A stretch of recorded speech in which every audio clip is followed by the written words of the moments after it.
I abused my girlfriend, thinking I was teaching her I'm the only valuable thing and support in her life. Treated her like garbage, and she broke up with me. Sold the engagement gift to buy a smartwatch and said she dodged a bullet. All my friends cut me off, and my therapist gave me a reality check. Now I regret everything. Help me get my girlfriend back. I met Clara on a rainy Thursday evening at a local cooking workshop downtown. It was one of those things I signed up for on a whim because a friend of mine, Brian, had a crush on the instructor and didn't want to go alone. I figured I'd mess around, maybe learn how to make risotto, and call it a night. I definitely wasn't expecting to meet someone like Clara. She was standing across the room, squinting down at a recipe card like it was written in Greek. "Do you know the difference between shallots and onions?" she asked, not even looking up. I looked down at the bulb in my hand and said, "I thought they were just onions with a superiority complex." That made her laugh. A real, genuine laugh. Not the kind you hear on dates where people try too hard. That was how it started. My name is Jeremy.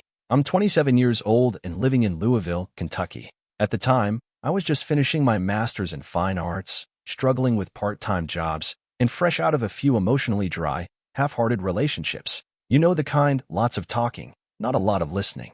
Clara felt different. She was quiet, but in a warm way, like she was actually paying attention, not just waiting to speak. A couple weeks after the workshop, I caught the flu.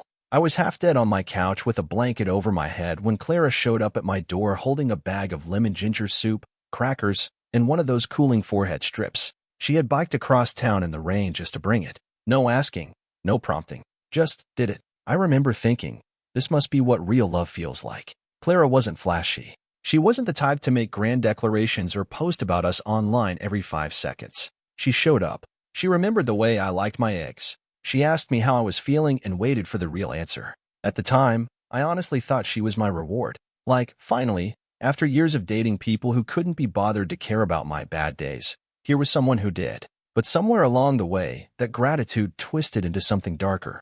I started believing she was lucky to have me, not in a jokey, flirty way, either.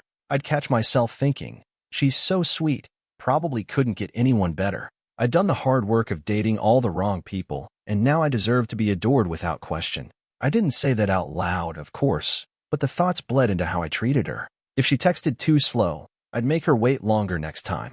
If she wanted to talk late at night and I was tired, I'd say, "Not tonight," without even looking up from my sketch pad.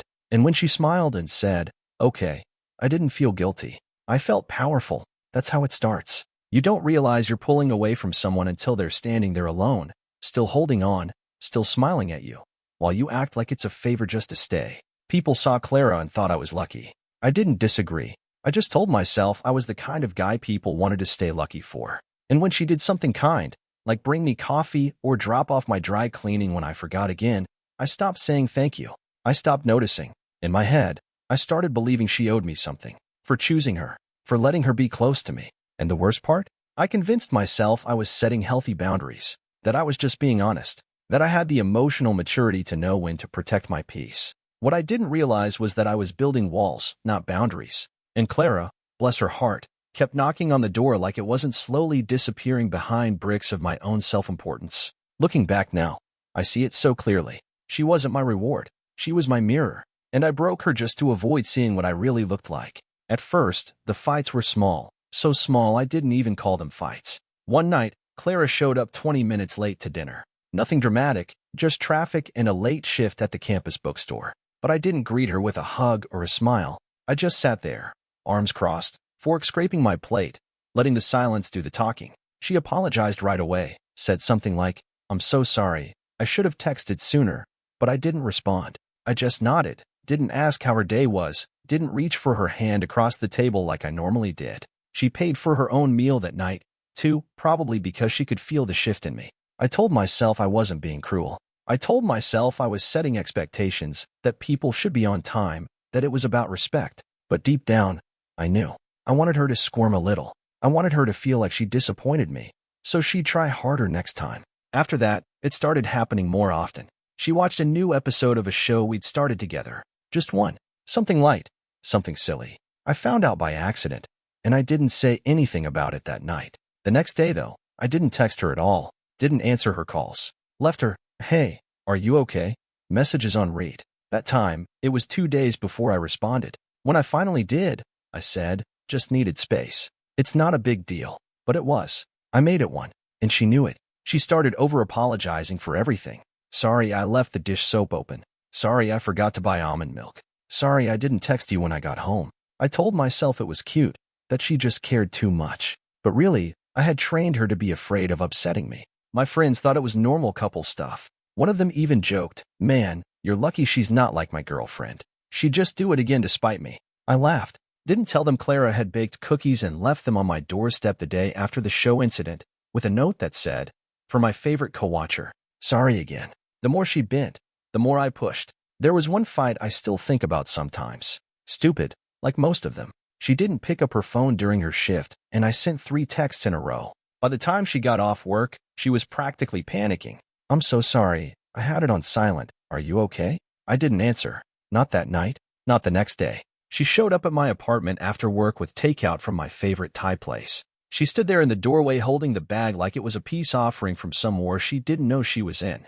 I didn't smile. I took the food, muttered a thanks, and turned on the TV. We ate in silence. She didn't say much, just sat with her hands in her lap, picking at her rice like she didn't have an appetite anymore. The show we watched made her laugh once or twice, but it didn't reach her eyes. I could feel her looking at me, waiting for some kind of signal that things were okay again. That was the 5th day of me icing her out. 5 days. Over a missed call. She still stayed the night. Still kissed my cheek when I turned away from her in bed. Still whispered, "I love you," even though I didn't say it back that time.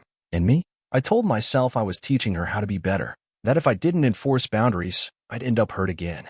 That I was protecting myself. But the truth is, I was just getting used to power. I liked seeing how far she'd go to make things right. I liked being the one who decided when the silence ended. I liked the way she looked at me with worry instead of anger, as if my distance was a punishment she deserved. And every time I felt that small flicker of guilt rise up, I reminded myself, she's lucky I'm even trying. She should be grateful I'm not like my exes. I wasn't setting boundaries. I was building a prison with invisible bars and locking Clara inside while telling myself I was keeping her close out of love. The shift was subtle at first, just a little more peace in the air, a little more lightness in the way we spoke to each other. That was around the time I landed the apprenticeship. It was a 1-year gig with a local sculptor named Dennis Hoyle. He wasn't famous, but people in the art community knew him. He had a studio down by the riverfront and made these giant abstract pieces out of recycled metal and clay. I remember walking in on my first day and thinking, this doesn't even feel like work. No tests, no grades, no deadlines hovering like a storm cloud. Without school draining the life out of me, I started feeling lighter, calmer. I'd come home with clay still on my hands and talk to Clara about the weird, philosophical crap Dennis would ramble about while we welded scrap pieces together. And she'd listen. God, she'd really listen, like I was saying something important. Clara started spending more time at my place, even leaving some of her stuff there. A drawer with her sleep shirts, a shelf in the shower for her purple shampoo.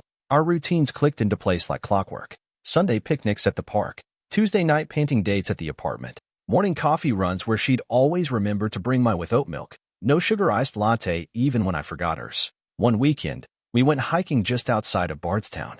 I brought my sketchbook, and she brought a thermos of hot cider. At the top of the hill, we sat in the grass, and I remember thinking, this is it. This is how it's supposed to feel. No tension, no pretending. Just her laughing at the way my shoe got stuck in the mud and me drawing stick figures of us with speech bubbles that said, "Let's never go home." And for a while, we didn't. At least not mentally.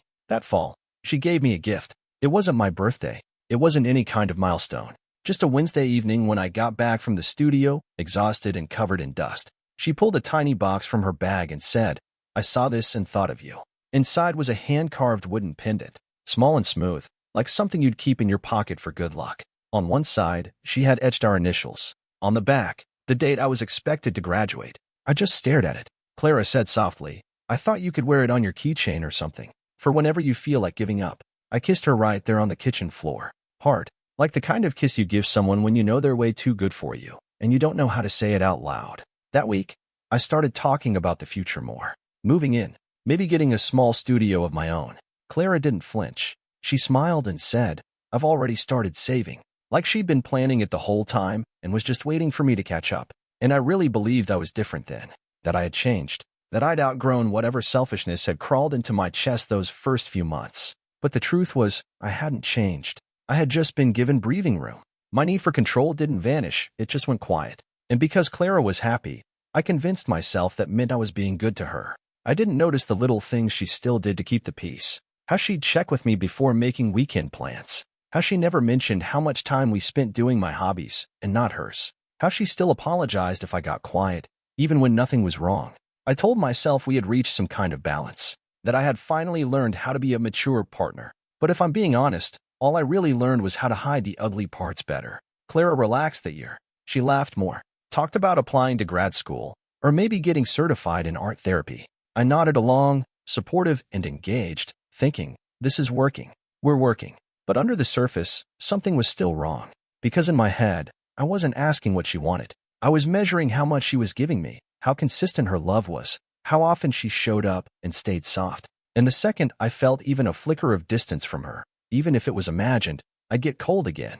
Just for a day. Just enough to remind her not to get too comfortable. I told myself I didn't need control anymore. But really, I was just feeding it in smaller doses. Enough to keep her hooked. And she kept holding on, believing the worst of me was behind us. She had no idea the storm wasn't over. It was just waiting for the clouds to come back. The calm didn't last. Once the apprenticeship ended, I was back in the grind of finishing school. Final critiques, group projects with flaky teammates, a professor who never remembered my name and once confused my sculpture with someone else's in front of the entire class. It all came crashing down like a pile of wet clay. I started waking up anxious. Not the normal kind. The kind that made my chest feel like it was shrinking. Like no matter how early I got up, I was already behind. I'd stare at my unfinished thesis pieces and think, none of this is good enough. I wasn't eating right. I was barely sleeping. My brain felt like it was going 100 miles an hour but never getting anywhere.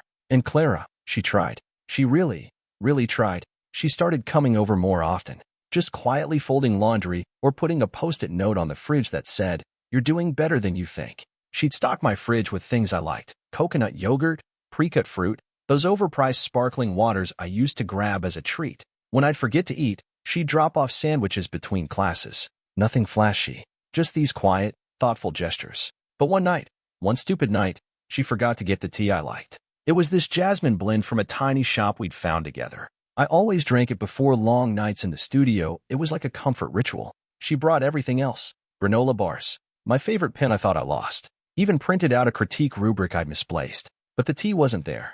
I didn't say anything at first. Just stared at the counter. Clara was putting her bag down and humming something under her breath. And I still remember how fast I turned. "Where's the tea?" I asked. She blinked, like the question didn't make sense. "What? The jasmine tea?" I said, sharper this time. "You said you'd pick it up. I texted you about it." Her face fell. "Oh, I'm so sorry. I stopped by the store but they were out. I thought I'd try again tomorrow." I didn't say anything. I just turned away. "Jeremy?" she asked, gently. I walked into the other room and sat on the edge of the bed. That's when it started, the shutdown. I didn't yell, didn't curse, didn't throw anything. I just went still and silent, like a machine powering off. When Clara followed me, I didn't even look at her. "I didn't mean to forget," she said quietly, like she was stepping around a sleeping animal. I shrugged. "Whatever." She sat down next to me. "Please don't do this." But I already had. The next day, I didn't answer her texts. The day after that, she came by and knocked. I didn't open the door. By day 4, she sent a single message. "I'm here if you want to talk. I love you." I read it. I didn't respond. On the 5th day, I saw her at the studio entrance. She wasn't holding anything. No bag, no snacks, no apology note. Just stood there, a little hunched, like she wasn't sure if she should approach. She didn't. She turned around and walked away. That was the first time she didn't chase me. The first time she didn't try to fix it. And that scared the hell out of me. But instead of owning what I did, I told myself she was the one pulling away. That she didn't care like she used to. That maybe she was giving up on me.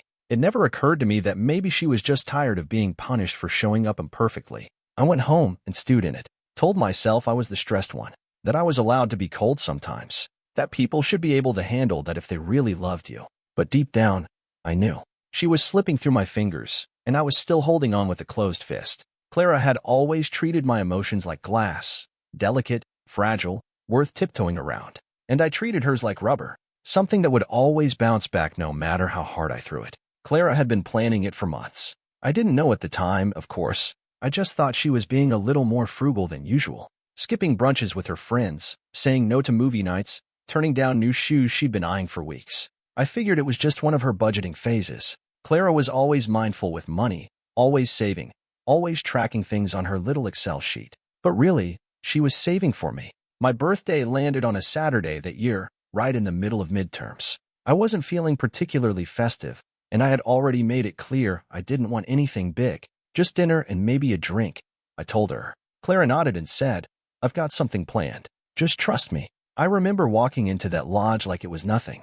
Some quiet place near Red River Gorge, tucked behind a stretch of pines. There were fairy lights strung over a small back deck, a fire pit set up, and a dinner table set for two with those cloth napkins she knew I liked. Inside, there was a small stack of hiking gear wrapped in recycled brown paper with little sketches of trees drawn on it. "I remembered how you said you wanted to get back into hiking," she said, grinning.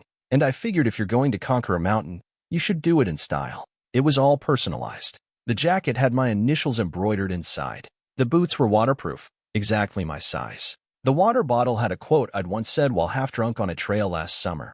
"Anything uphill is a scam." She remembered every little detail. And what did I do? I looked at the table, then the gear, then back at Clara. "This is it," I said. Her smile froze. I rubbed the back of my neck. "I thought we were going to a nice place, like a steakhouse or something. And, maybe something bigger." "Bigger?" she asked. "Yeah, I don't know." I laughed, but there was no joy in it. "Like, a nice dinner in the city, a watch maybe? Just, not this." The words came out before I could stop them. Clara's hands went still on the back of her chair. "You think I should have bought you a designer watch?" I shrugged. I just expected more. That's when she sat down, not gently, like her legs didn't trust her anymore. "I saved for 6 months," she said quietly. I didn't respond. "I skipped every extra thing so I could do this for you." "You could have just asked me," I said. "I would have told you this wasn't what I wanted." She blinked hard. "That's the thing, Jeremy. You never say what you want. You wait for people to guess. And when they do, you punish them for getting it wrong." I opened my mouth to argue, but she kept going. "I thought about every detail, every moment that mattered to you. And you're sitting here complaining because you didn't get a shiny gift to show off." I rolled my eyes. "You're overreacting." "No," she said, standing up. "You are ungrateful." I didn't stop her when she grabbed her bag, didn't follow her when she walked out of the lodge, just sat there with my arms crossed, staring at the table like it had betrayed me. She didn't call that night, or the next day. I didn't either. 2 weeks passed, and then I broke the silence, not because I missed her, but because I assumed she'd had time to cool off. I figured I'd toss her a bone, let her come back, let her apologize for being dramatic. She answered on the second ring. "Hey," I said. There was a pause. Then her voice, calm but distant. "Why are you calling?"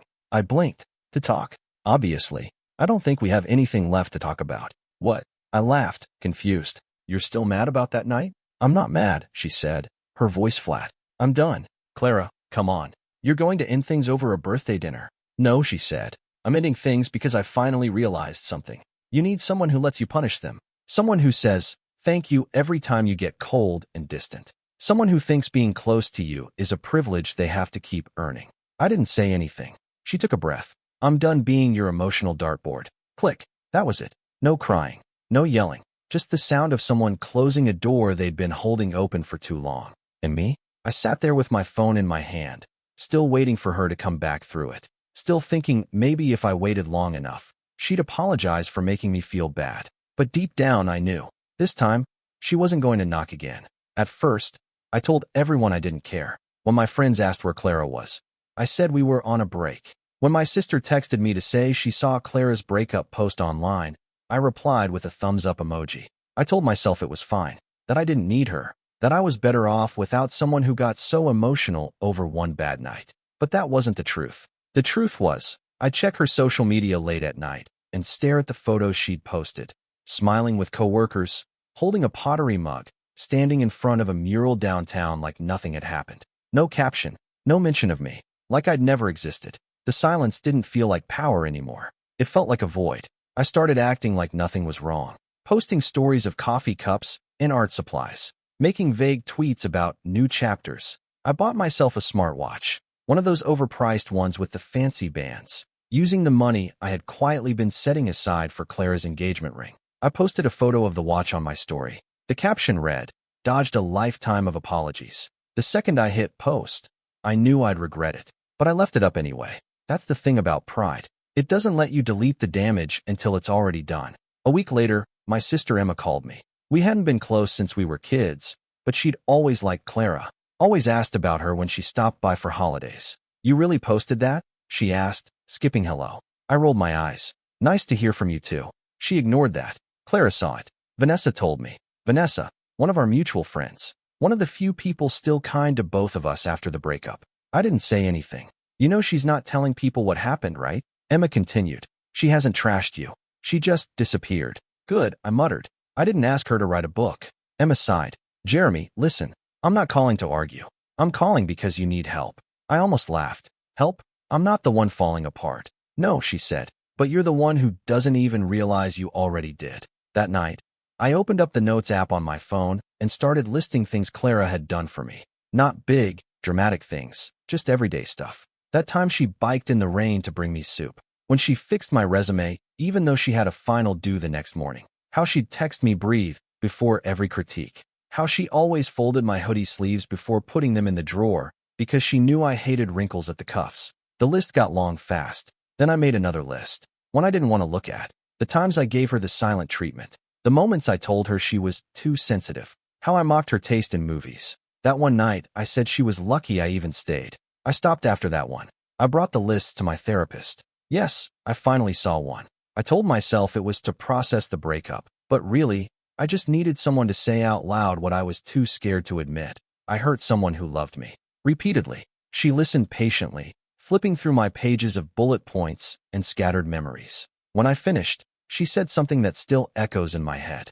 Jeremy, she said gently, what you described isn't a relationship problem. It's a pattern of emotional abuse. I sat still. She didn't say it with judgment, just with quiet, heavy truth. We spent weeks after that breaking it all down. She gave me exercises, assignments. She made me write letters, not to send, but to understand. One of them was titled, What Clara Might Have Felt. Another, How I Used Silence to Control. The hardest one, How My Love Had Conditions. I used to think I was a good guy who sometimes got cold, but that wasn't true. I was a man who learned to use warmth as a leash. And every time Clara leaned in, I'd tug just hard enough to remind her who held the other end. And she, God help her, kept loving me anyway. I sat in that chair, in that beige therapy office, realizing something I'd spent months avoiding. She didn't leave me because she stopped loving me. She left because she finally loved herself more. A few weeks into therapy, I started wondering how Clara was really doing. Not through her photos, not through the careful smiles on her Instagram stories, or the pottery mugs that popped up on her feed every few days. I wanted to know what was happening behind the curtain, if she was still hurting, if she ever mentioned me, if I was even a thought in her world anymore. So I did the one thing I'd been avoiding since we split.